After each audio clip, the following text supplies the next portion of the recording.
Laura Hargrove had 11 days before First Prairie Bank called in the loan on her husband's farm. 11 days, and 340 acres of corn still standing in the field. She didn't know yet that the answer was parked 40 feet from her back door, under a tarp, waiting. The coffee maker in Laura's kitchen had a click it made 3 seconds before it finished brewing, a small mechanical cough that Walter used to imitate every single morning for 38 years. And even now, 2 years after his funeral, Laura still waited for the joke that never came.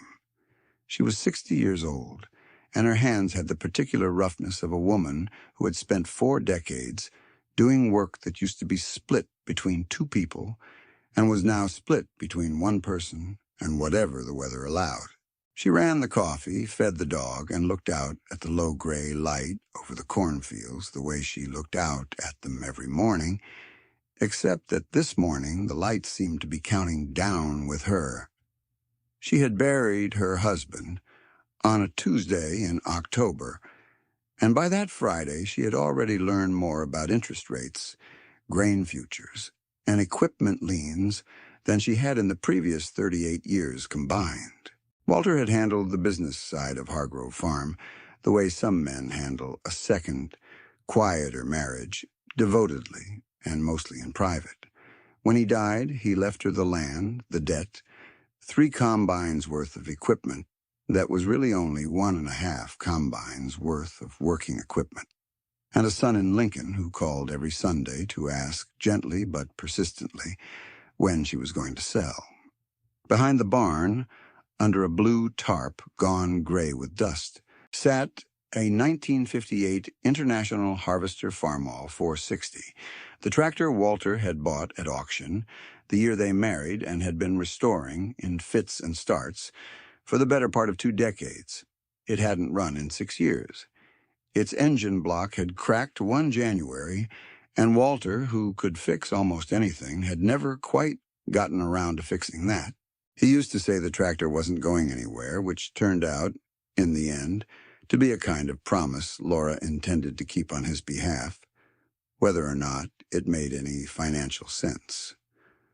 The tarp had a way of catching the wind and snapping like a flag, and some mornings Laura found herself standing in the yard just listening to it, the way another woman might stand at a graveside. She knew what people in town said about her and that tractor. She knew what her son said more gently at Sunday dinner. She had heard the word sentimental enough times that it had stopped stinging and started to feel more like an accusation she couldn't quite argue with, because maybe it was true. Maybe she was choosing a feeling over a fact. And out here, on 340 acres with a banknote coming due, feelings were a luxury the farm couldn't afford. There was a smaller ritual, too, one she'd never mentioned to anyone. Most evenings, before she came in for supper, Laura walked the long way past the barn, just to rest her palm flat against the tractor's cold red fender, the way you'd check a sleeping child's forehead for fever. She couldn't have explained what she was checking for. Maybe just that it was still there. Maybe that some version of Walter, the version who whistled while he worked, who left grease prints on the kitchen towels no matter how many times she scolded him, was still there too, folded somewhere into the steel. She didn't sell it. Not yet. She told herself it was because scrap dealers were only offering $800, a number too small to matter and too large to walk past without noticing. She told herself a lot of things that fall. Underneath all of them was one she didn't say out loud, not even to the dog, that letting the tractor go felt like agreeing that the last unfinished thing between her and Walter didn't matter anymore. And she wasn't ready to agree to that. Not with the bank letter sitting unopened on the counter, and not with the harvest, the only real chance she had to make this year's payment. Still 3 weeks from being safely in the bin. The letter from First Prairie Bank had been sitting on the kitchen counter for 4 days, before Laura finally opened it.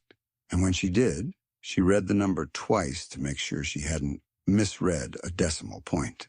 $14,200 due in 11 days, or the bank would begin proceedings against the equipment loan Walter had taken out to buy their newest combine. Proceedings that the letter explained in careful, bloodless language could eventually extend to a lien against the land itself if the account fell further behind. 11 days. 11 days. And the corn wasn't ready to come out of the field for at least 8 of them. She thought, standing there with the envelope in her hand, about how quickly a farm could turn from a marriage into a solo act. Walter had always been the one who talked numbers with the bank, who knew which neighbors could be trusted to lend a hand and which ones would remember the favor forever. Laura had run the house, the books for the smaller accounts, and more of the actual field work than most people in town gave her credit for. But the big machinery of finance, the loans and the liens, had always been his language, and she was only now, 2 years late, learning to speak it fluently enough to be frightened by what it was telling her. She called the bank first because that was the practical thing to do, and Mr. Callahan, the loan officer, was not unkind exactly. He simply had a job to do, and his job was reciting numbers.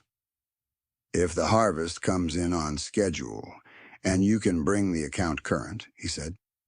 We're not looking to take anyone's farm, Mrs. Hargrove. We just need to see the payment. He said it the way a man says something he has said many times before to many people in her position, and Laura thanked him and hung up and stood in her kitchen for a long time without moving.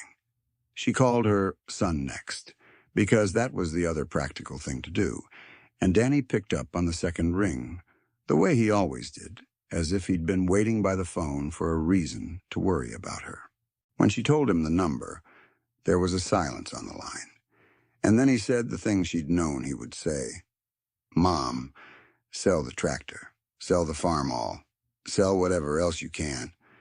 You cannot lose the whole farm over a project Dad never finished. He wasn't wrong, not about the math.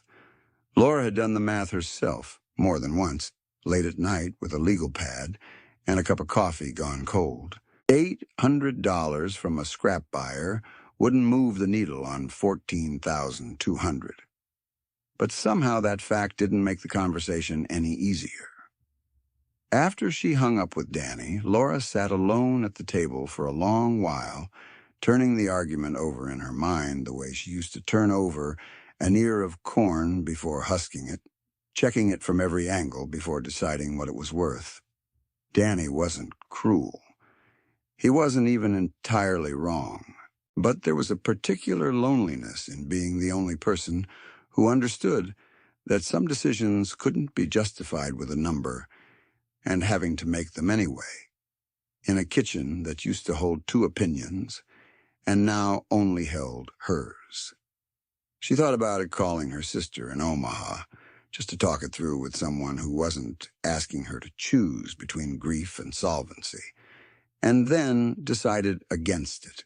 Some nights the only honest company was the sound of the wind against the barn.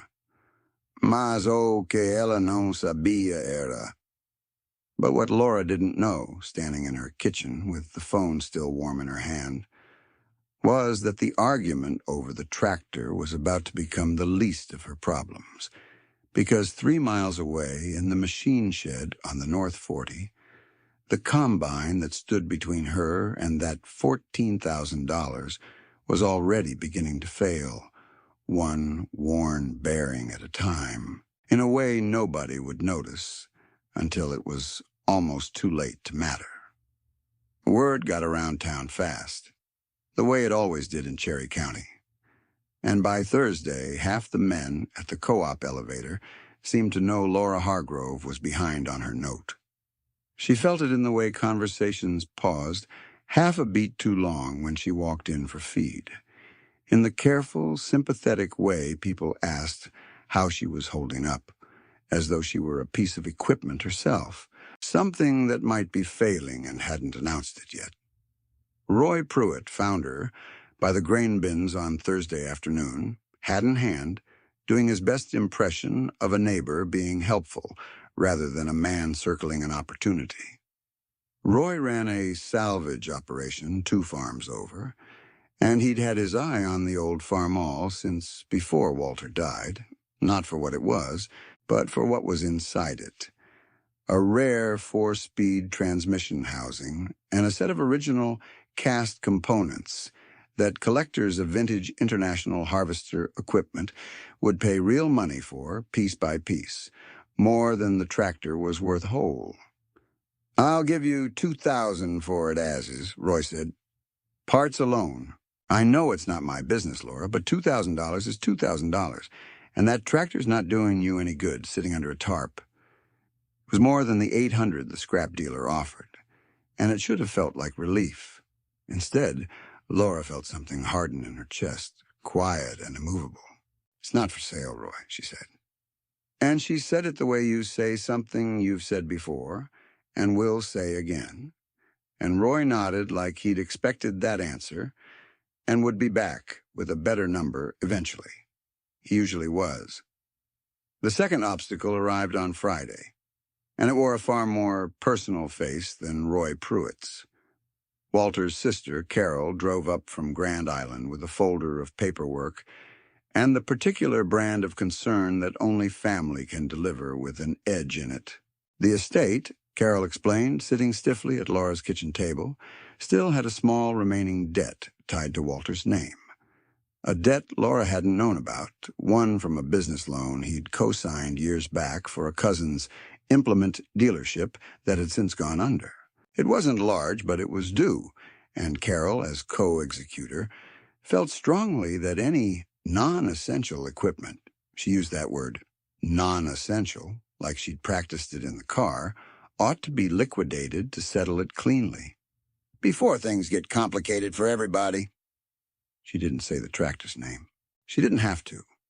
Laura sat very still and listened to her late husband's sister explain, gently but firmly, that sentiment didn't belong on a balance sheet, and for a moment she almost agreed, because Carol wasn't wrong about the debt, and Laura was so tired of being the only person in every room insisting a rusted machine was worth more than its scrap price. "I'll think about it," Laura said, which was the closest she could come that day to either yes or no, and Carol left with her folder and a look that suggested she expected a check within the month, not an explanation. That evening, looking for a wrench, she remembered Walter keeping in the tractor's toolbox. A habit checking on the farmall that she'd never quite broken, Laura found something she hadn't expected. Tucked beneath a folded shop rag in the small metal drawer Walter had built into the tractor's toolbox himself was an envelope with her name on it in his handwriting, sealed, the paper gone soft and yellow at the edges. Her hands shook opening it. Inside was a single page dated 4 years before he died, and it didn't say what she expected a letter like that to say. It didn't say goodbye. It said, in Walter's plain, unsentimental block letters, "L, the part in the drawer under the seat, the one I never sent back. Nobody else will ever need it. Someday somebody will. Keep it till they do. D.W." She read it 3 times and had no idea what it meant. There was no part under the seat that she could find, nothing but a rusted bolt and a spider's nest. She put the letter in her apron pocket and carried it around for 2 days like a question she couldn't answer. And she didn't mention it to Danny, and she didn't mention it to Roy, and for a little while it was just hers. A small locked room in a week that otherwise felt like it was collapsing on every side. Foi só então que ela percebeu. It was only later, standing in the machine shed with her hand on the cold flank of the newest combine, the one that owed the bank $14,200, that Laura began to understand the letter might not be a mystery she was meant to solve alone. Because that Saturday morning, with harvest scheduled to begin in 4 days, the combine coughed twice, groaned in a way no machine should groan, and went silent in the middle of the field. And for the second time in 11 days, Laura Hargrove found herself standing very still, listening to a kind of silence she didn't like. Her hired hand, a lean, quiet 26-year-old named Marcus, who'd worked the farm 2 harvests running, climbed down from the cab with the particular grimace of a man about to deliver bad news to someone who couldn't afford it. "Bearings gone in the header drive," he said. "And I mean gone, not worn, seized. It's took the shaft coupling out with it. We're not running this thing till it's fixed." He said it apologetically, like the machine's failure was somehow his to answer for. And Laura just nodded slowly and asked him the only question that mattered. "How long?" The dealership in North Platte didn't have the coupling in stock. It was an odd, specific part, discontinued on this particular model years back. And the parts manager, a friendly enough man named Greg, told her over the phone that he could get one shipped from the regional distribution center. But the earliest he could promise was 3 weeks. 3 weeks. Laura did not need 3 weeks. She needed the combine running in 4 days before the first hard frost the extension office kept predicting could knock a chunk out of both her yield and her grain quality. And she needed the corn sold and the check in the bank inside 11 days total, a number that was now shrinking every time she looked at the calendar. She called 2 more dealers, then a used parts broker out of Omaha, then a salvage yard in Kansas that specialized in older combine models, and every call ended the same way: "No coupling, sorry. Try back next month." By Sunday evening, she had exhausted the phone book and most of her patience, and she sat at the kitchen table with the shaft coupling's part number written on a scrap of paper, staring at it like it might rearrange itself into an answer if she looked hard enough. It was Marcus, of all people, who noticed. He'd come by Monday morning to help clear the shed for a mechanic Laura had finally managed to book. And while they worked, he happened to glance at the part number scrawled on Laura's paper, still sitting on the workbench where she'd left it. He frowned at it, the way a man frowns at a word he's seen somewhere before and can't place. Then he walked, without a word, straight to the old farmhall under its tarp, and pulled the tarp back off the transmission housing and pointed to a stamped metal plate half hidden under 60 years of grease. "Ellie," he said. He was one of the only people who called her that. "That number. That's the same number." Laura came and stood beside him and looked, and her breath caught somewhere behind her ribs, because he was right. Stamped into the housing of a tractor that hadn't run in 6 years was a part number identical, digit for digit, to the one Greg, the parts manager, had read her over the phone. It didn't tell her yet whether the part would fit, whether it would work, whether 60-year-old cast steel married correctly to a machine built 4 decades later. It only told her that the letter in her apron pocket had not been a riddle without an answer. Somewhere, a piece of the old tractor and a piece of the new combine were, impossibly, the same part. Laura pulled the note out of her apron right there in the shed, the paper soft from being folded and unfolded so many times over the past few days, and read it once more, slower this time. "The part in the drawer under the seat, the one I never sent back. Nobody else will ever need it. Someday somebody will." She had assumed, reading it the first time, that Walter meant a collector, some stranger at a swap meet years down the road. It had never occurred to her that somebody might mean the farm itself, that her husband, tinkering under that tarp long after his hands had started giving him trouble, might have been quietly keeping a spare part alive for a machine that, at the time, didn't even exist yet on their property. Marcus was still crouched by the housing, running his thumb along the stamped numbers as if checking they hadn't shifted since he first read them. "Yeah, doesn't mean it'll fit," he said carefully, not wanting to promise her something he couldn't. "But it means it's worth finding out." That night, Laura called Danny, and for once she wasn't calling to argue with him. She was calling because she needed him to understand, before she said anything else, that the tractor might not be sentiment after all. It might be the only thing standing between her and the bank. Danny listened, quiet on the other end of the line in a way that surprised her. And when he finally spoke, he didn't sound like a man trying to talk his mother out of something. He sounded like a man recalculating.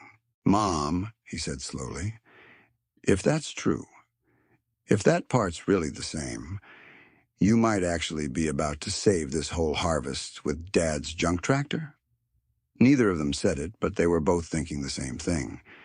That Walter, 4 years before he died, had somehow known this exact night was coming, and had left her a note about it anyway, just in case. The old coupling in the farmall's transmission had not moved in longer than anyone could say for certain, and freeing it turned out to be its own small war. The mechanic Laura had booked, a heavy-set, unhurried man named Deacon, who specialized in vintage agricultural equipment, spent the better part of a day just working penetrating oil into the housing, tapping gently with a dead-blow hammer, coaxing rather than forcing, because a cracked casting would ruin everything.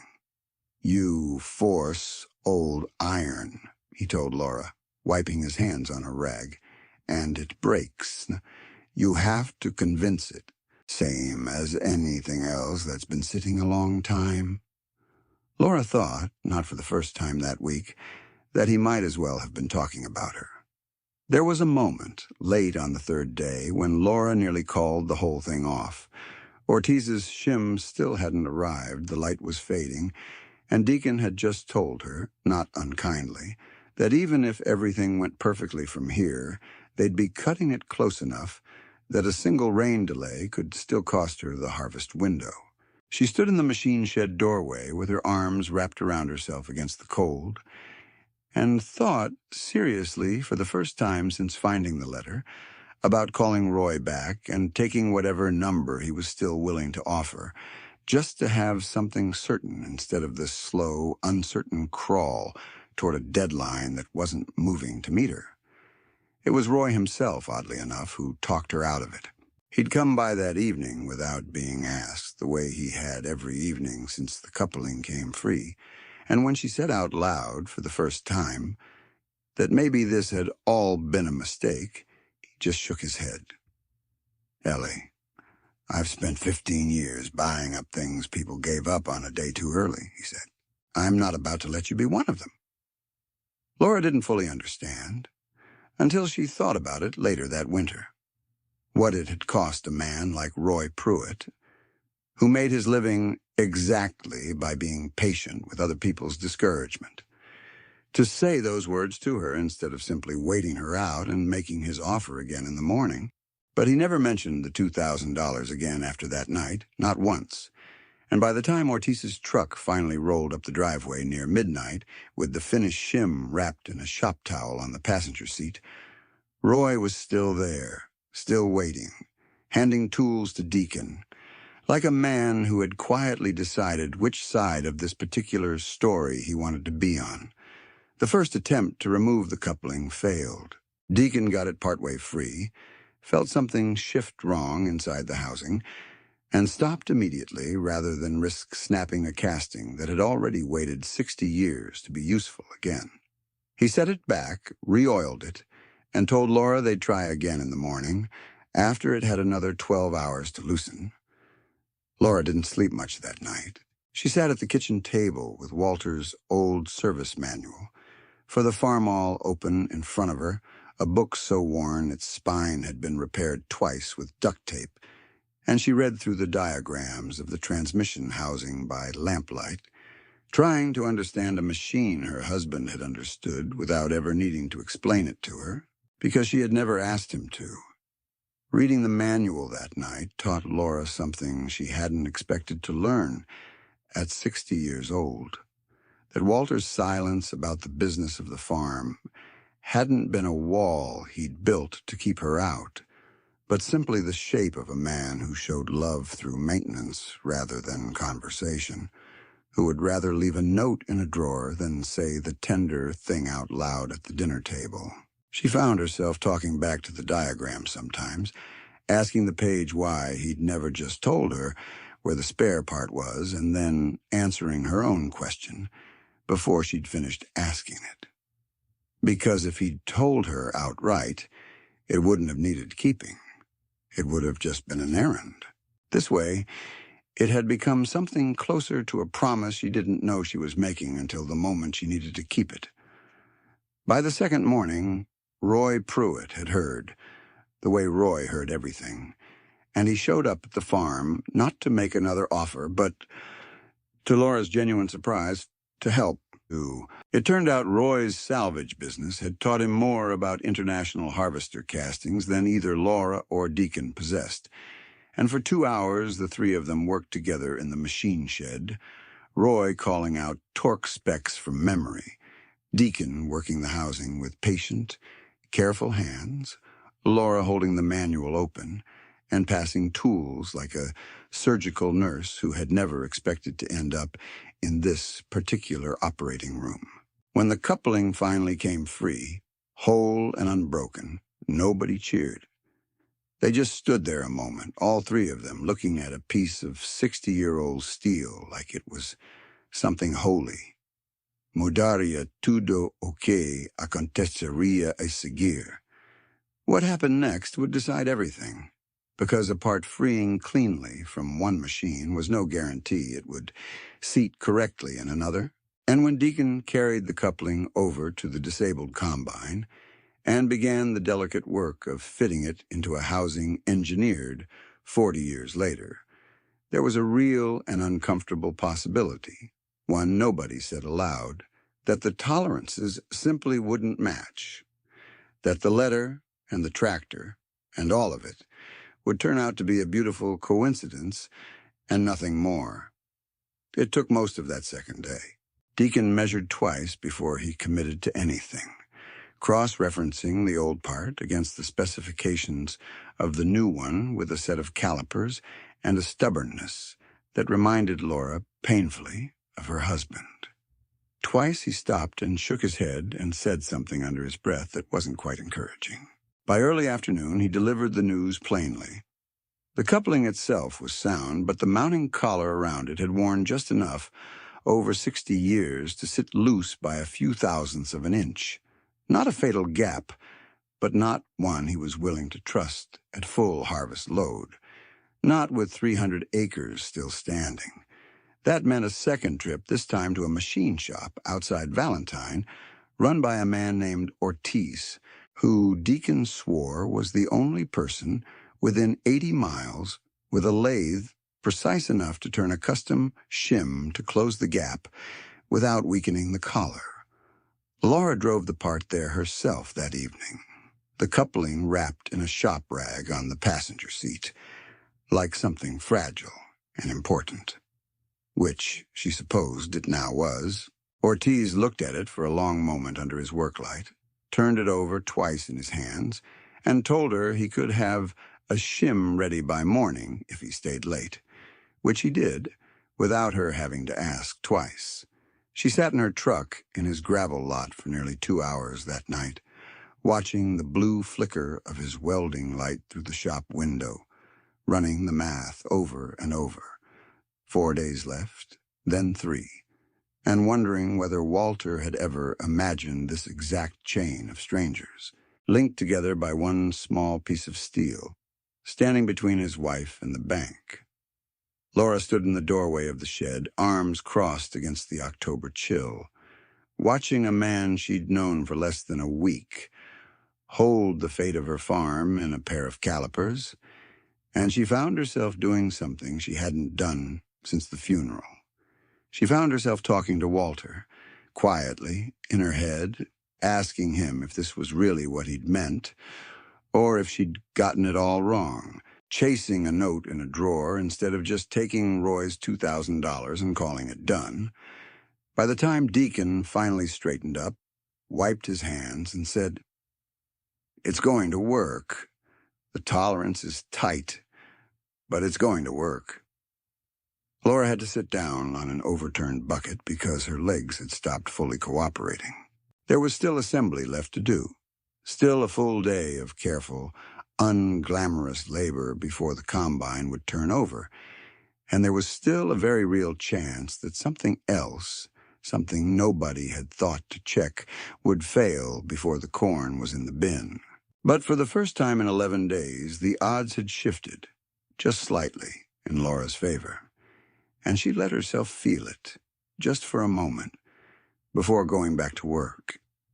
The combine started on the 4th try, coughing black smoke for 3 seconds, before settling into the low, steady rumble Laura had heard every October of her married life. And when it did, Marcus let out a whoop from the cab that startled a whole line of blackbirds off the fence. Laura didn't whoop. She stood in the stubble at the edge of the field with her hand pressed flat against her chest, the way she used to stand at the hospital when the doctors told her Walter's heart had finally, quietly, given out. Except this time the news going through her body was the opposite kind. It ran, 60-year-old iron and 40 years newer steel, married together in a machine shed by a stubborn mechanic and a stubborn woman, and a stubborn dead man's letter, and it ran. They had 8 days of harvest left to bring in 340 acres, which even with the combine working meant long days and longer nights. Marcus in the cab until his eyes wouldn't focus anymore. Laura running the grain cart and the paperwork, and more than once, falling asleep sitting upright at the kitchen table with the yield reports still open in front of her.